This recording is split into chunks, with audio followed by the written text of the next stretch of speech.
मैं कर रही हूँ इस झुमके से, और इस झुमके की कहानी ये है कि ये है मेरी शादी का झुमका। और ये देखिए 2003 में मेरी शादी हुई थी। इसी से आपको अंदाजा हो जाएगा कि मेरी 25वीं सालगिरह कब आने वाली है। तो 2003 में इस टाइप के झुमके चलते नहीं थे, तो ये मैंने डिज़ाइन करके दिया था। मैं उस टाइम पे ना थोड़ी बहुत ज्वेलरी डिज़ाइनिंग अपने लिए किया करती थी, तो ये मैंने कंप्लीट डिज़ाइन करके दिया था ज्वेलर्स को। और जब ये बन के आया था तो मेरे सामने एक लेडी थी जो कह रही थी कि ये मुझे दे दो, पर मेरे ज्वेलर ने बोला कि नहीं, ये इनका डिज़ाइन किया हुआ है, ये मैं आपको दे नहीं सकता। तो ये झुमका मैंने उस टाइम बनवाया था, बिकॉज़ हमारे बिहार में ना शादी में जनरली झुमके आते हैं ससुराल से। लेकिन क्या होता है ना, मेरे कान का जो छेद था वो बहुत छोटा था, तो जो ये डार्ट होती है ना झुमके की, वो होती है मोटी मोटी, और मैंने स्पेशली ये बनवाया था पतली वाली डार्ट में। और साथ में ये जो आप देख रहे हैं, इसको हम टाना बोलते हैं, पता नहीं आप लोग क्या बोलते हैं। तो ये मैंने स्पेशली इसमें लगवा के बनवाया था ताकि मेरे कान का छेद और बड़ा ना हो जाए, छोटा ही रहे। तो इसी से मैं इस वीडियो का शुरुआत इसलिए कर रही हूँ बिकॉज़ ज्वेलरी रखना और कैरी करना एक लेडी के लिए, एक लड़की के लिए स्पेशली, वो उसके शादी के टाइम से ही शुरू होता है। तो ये मैंने अपनी शादी पे बनवाया था। तो सबसे पहले मैंने आपको इसीलिए ये झुमका दिखा दिया। तो और आगे बढ़ते हैं और दिखाते हैं। तो शादी में जब आप जाते हैं ना, तो आपको मिलते हैं पैसे। जी हाँ, तो मेरी मुंह दिखाई के कुछ पैसे थे और कुछ अपना पैसा डाल के ये मैंने लिया था इयररिंग्स, क्योंकि उस टाइम मुझे जितने भी मिले थे ना इयररिंग्स वगैरह, वो सब के सब मोटे डॉट वाले थे, और मोटा डॉट मुझे आना नहीं था। तो जैसे ही पग फेरे के लिए मैं आई थी, तो पग फेरे से आते ही मैंने ये खरीदा था, और ये है 7 ग्राम्स में ये आ गया था मेरा। तो ये देखिए, ये कुछ ऐसा है, बाली मुझे पहनना पसंद था, मैं शादी के पहले भी बाली पहनती थी, पर ये थोड़ा हैवी टाइप में है और नीचे ये झुमकी लगी हुई है।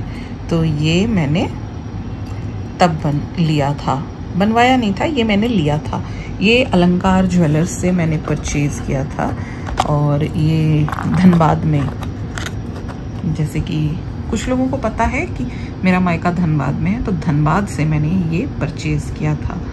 तो फिर ये हो गया मेरा सेकंड ईयरिंग। उसके बाद में मैं आपको दिखाती हूँ एक ईयरिंग। ये देखिए, ये मैं डेली यूज़ में पहनती हूँ, कभी कभी आप लोगों ने देखा भी होगा किसी वीडियो में मैंने पहना हुआ हो तो ये ईयरिंग जो है मुझे ना शादी में गिफ्ट में मिला था, मेरी बड़ी सिस्टर इन लॉ ने मुझे दिया था। तो वो ईयरिंग ना टूट गई, तो मुझे समझ नहीं आ रहा था कि मैं करूं तो क्या करूं। तो मैंने क्या किया ना, उस ईयरिंग को चेंज करके और ये ईयरिंग ले लिया। और ये देखने में बहुत छोटा है पर ये हैवी है, अच्छा है और इसको पहनने में कभी प्रॉब्लम नहीं आती है। तो इसका डिज़ाइन कुछ इस तरीके का है। मैंने बिल्कुल छोटी सी चेन डलवाई थी और नीचे एक बॉल है जो कि बिल्कुल ठोस है, खोखला नहीं है। और ये त्रिकोण आकार का ऊपर का टॉप्स है। थोड़ा सा गंदा हो गया है, इसको मैं क्लीन करूँगी। तो क्लीन करने के लिए ही निकाला है, तो सोचा कि क्यों ना वीडियो बना के आप लोगों को भी दिखा दूँ। तो ये हो गया थर्ड। और अभी तक आप देख रहे हो, जो भी देख रहे हो वो मेरी शादी से रिलेटेड ही है। उसके बाद में अब जो दिखा रही हूँ ना, वो बहुत ही इम्पॉर्टेंट है और वो ये है। ये देखिए, ये मैंने बनवाया था ईयरिंग। और ये ईयरिंग मेरी नानी ने मुझे एक ईयरिंग दिया था जिसका एक पैर मेरी शादी के दौरान गुम हो गया था, जिसमें से सिर्फ एक बचा था। तो उसमें कुछ पैसे डाल करके ये ईयरिंग मैंने बनवाया है।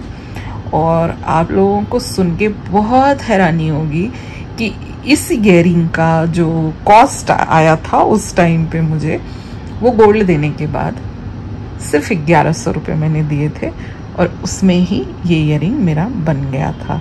तो वो ईयरिंग थोड़ा हैवी था और उसके साथ साथ में ये भी था कि गोल्ड बहुत सस्ता था जब मेरी शादी हुई थी। उस टाइम पे 4500 रुपये तोले के हिसाब से था। तो उस टाइम बड़ी बड़ी ज्वेलरी और हैवी ज्वेलरी बना सकते थे। तो अब देखिए 1100 रुपये की गोल्ड ईयरिंग। और उसके बाद में मैं आपको जो दिखा रही हूँ वो ये है। ये ईयरिंग, इसको जूम करूँ क्या? हाँ, ये देखिए, ये है इसकी डिज़ाइन। और इसमें ना मीनाकारी का काम था। ये जो सब देख रहे हो ना आप, ये वाली चीज़ें, इन सब में ना ऑरेंज कलर का था मीनाकारी। ऑरेंज और ब्लैक में मीनाकारी थी इसमें, अब नहीं दिखती है। ये भी शादी के टाइम की ही ज्वेलरी है। शादी के 1 साल बाद मेरे देवर की शादी हुई थी, तो उस टाइम मैंने कुछ ज्वेलरीज अपने एक्सचेंज किए थे और मैंने परचेज़ किया था एक पूरा सेट। तो उस सेट में से इस ईयरिंग को मैं अलग पहनती हूँ और सेट के साथ जनरली मैं झुमका पहनती हूँ। तो ये उस टाइम की ज्वेलरी है। तो ये कुछ ज्वेलरी मैंने आपको जो दिखाया, ये मेरी शादी के टाइम की ज्वेलरी है। ये 5 ईयरिंग, एक ये हो गया, दूसरा ये हो गया, तीसरा ये हो गया, चौथा झुमका हो गया मेरा, और 5वां ये बाली झुमका हो गया। तो ये 5 जो है ये मेरे शादी के टाइम की है। और अब मैं आपको जो दिखाने जा रही हूँ वो शादी के बाद कभी कभी कुछ होता रहा, बनाती रही मैं, बनवाती रही, तो वो सब है। तो चलिए वो भी मैं आपको दिखाती हूँ।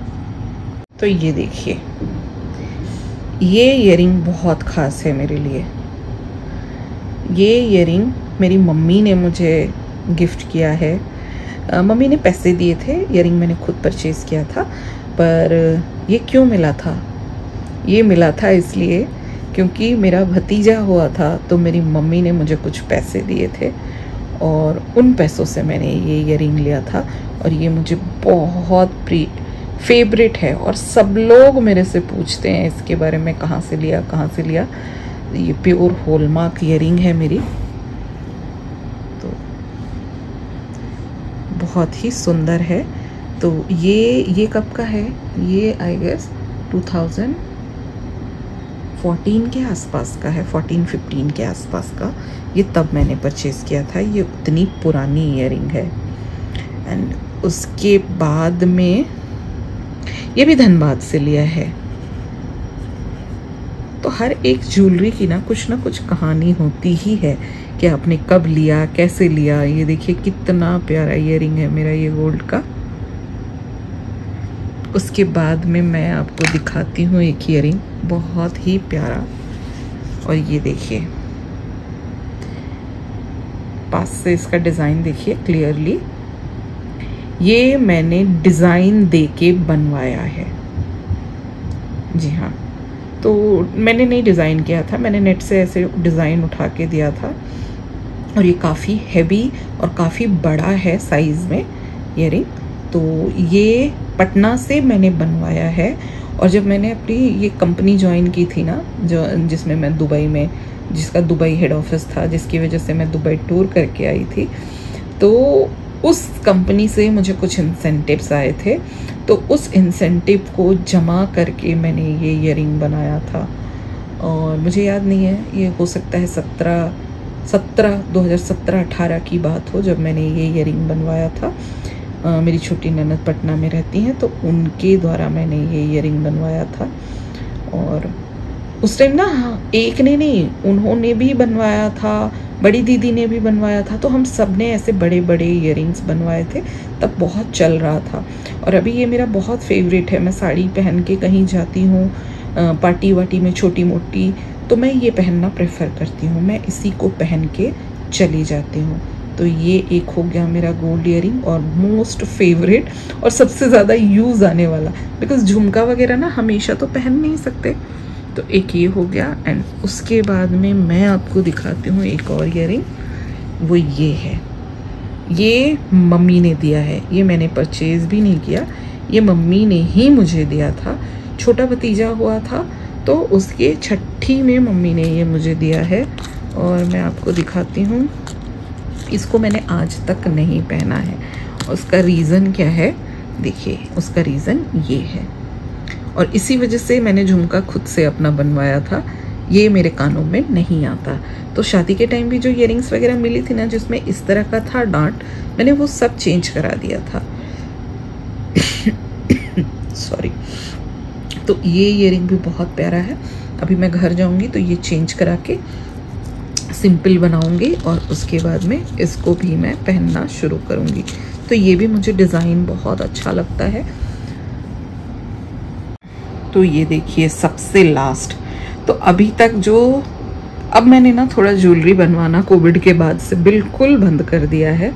तो लास्ट मैंने ये ईयरिंग लिया था और उसके बाद से मैंने ये बाली झुमका के बाद से बंद कर दिया गोल्ड परचेज़ करना, बिकॉज गोल्ड का रेट इतना हाई हो गया है।